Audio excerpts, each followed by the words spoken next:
Hi, this is Kirk Harbinger, and this is Bethany Gonyea. She's the founder of the Albany Peace Project, as well as Numinous. So we've talked in 2 sessions so far about peace, happiness, and also touched on stress and how that relates to and affects ourselves as well as things around us. Now what I'd like to do is probe a little bit more into the Albany Peace Project and the fact that it is in fact a 10-year research study that you're doing, and so my question is, why is that? Right, why is it a 10-year study? Good question. Essentially really the reason why is because it seems as though it's going to take us that long to groom the number of trained meditators to do this. We all tend to have a resistance to meditating. After a while we stop that resistance because we realize all the benefits, but getting people to meditate, first of all. Second of all is the fact that the research suggests that there's a training effect, that the more we have discipline over our mind to hold an intention and not argue with it, then the better we get with it. See, what happens is we get that critical voice going and we say, we can't really affect crime. Does this work at all? That kind of voice, that critical voice, detracts from our ability to really hold an intention. And so it takes some training to be able to do that. And we talked about that in the last video, decreasing the grumblies, that critical voice. So it seems to be going to take us several years to get a group of people trained and committed enough to determine whether or not this work works. And to me, I want to know, I'm holding our feet to the fire, how good is this research? We're basing it on this other research, and they've done an incredible job, but in science, things have to be replicated and duplicated before things are taken seriously. So that's what I'm hoping we're to do. And granted, our protocol is different, but essentially we're the same idea. So the Albany Peace Project isn't necessarily just a meditation research study. It's more of an intentional study. So what do you mean by that? Good point. So this idea that that often in this other body of research, people are kind of working on calming themselves, going into a state of coherence. And what we're doing is we're having ourselves go into into coherence, and then actually we're kind of setting an intention of what we prefer to see in the world. And there seems to be something to that. I've been kind of using the analogy of kind of people that walk around and maybe talk about politics all the time, or they'll have a candidate, they really like a candidate, and if you were to say to them, okay, great, are you going to vote? And they say, no, I'm not voting. Well, it's kind of like they have this thought, they like this one thing, but they're not casting their vote, which means that they're not really setting an impact with that thought.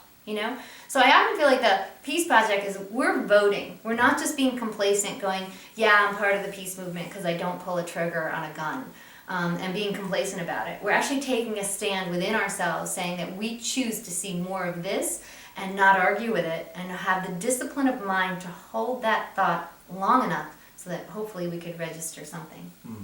Good stuff. So we can in fact have impact on, again, ourselves, things around us, crime, bad things, but we can also promote good things. Right, and that's what every visionary does, right? They hold a vision so strong in their mind that even though there are external circumstances that are saying otherwise, I always say, Gandhi took down the British Empire by his mind. For 20 years, he held that note, he held that thought. He was in prison and beaten, and he did not get off his game. He was unwavering. So imagine what we can do. We don't have nearly the opposition or resistance that he had to bring down a British Empire. What if we just learned a fraction of that discipline of mind to hold a thought long enough to change our lives in these most amazing ways that are right there for the taking, but our minds are so fickle, our ability gets obscured. Yeah. Are there other examples of that intention, that focus? You mentioned Gandhi. Right. Anyone else that comes to mind? Any other examples of that? Well, what I often think of is that gentleman in Tiananmen Square years ago. It was in 1989, and that gentleman that the government was obviously taking an incredibly harsh stand, and that gentleman kind of stepped forward and faced the tank that was coming down into the city. And he was taking a stand for human dignity. He was basically kind of saying, I'm going to honor who I am and that my humanity, and I'm going to take a stand in the face of this adversity. Literally. Yeah, Take a stand. exactly. Right. But he wasn't throwing rocks. Exactly. He wasn't protesting with violence. No. Right? No. He was just standing there Yes. in the way Yes. of something that was a pretty negative influence at the time, and he stopped the tanks, right? Yeah.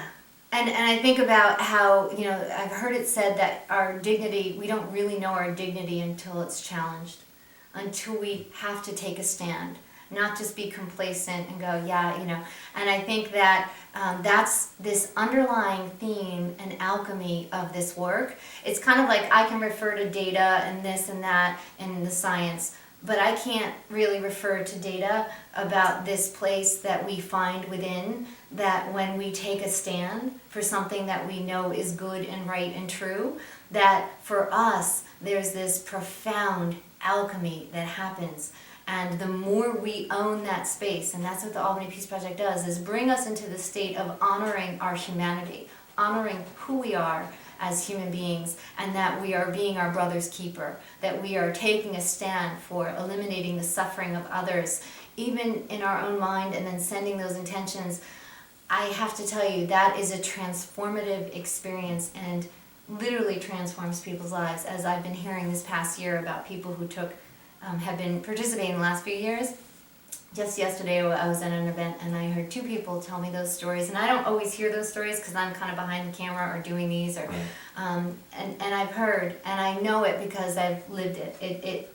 There is something so beautiful and regal about this work, and I want to strongly encourage people to participate in it, because the more you do this, you will take a stand in your own life and be able to it just magic happens. But you don't have to wait 10 years. No, right? no, You can get started, exactly. you can get started now. Thank you. It is a 10-year project, but you can do all of this work now. You can join us at any Numinous event. Yes. You can join us throughout the month of January. You can watch the videos, do the meditations, Yeah. follow the protocol, etc. And so, starting small, Yeah, taking exactly. those, if you're new to this, Yeah. you can take those baby steps, right? Yeah. And move on down that path to have even greater influence potentially, right? And what you may find is your February might be really busy, because this work stokes creativity. So the more, and you're gonna find that after you've been doing this work for a month, like all of a sudden you're gonna have just flashes of insights and creativity. So you're probably have a busy February. Great. Well, that's exciting. So this is the final video in a series of 3. We've discussed peace and happiness, stress, and now kind of bringing it all together about the Albany Peace Project and the work that you've been doing in Numinous for so long. So thank you so much for the work that you're doing, the fact that you're kind of leading us in this direction and creating a better world. Well, I have been so blessed with the people that I've gotten to work with. You obviously included, Kirk, and all of the Albany Peace Project team. You've all blessed me so much, and I didn't know when I started this that I would have meet some of the best people to get to work with them. So thank you very much. Terrific. Glad to be here. Thank you again for joining us.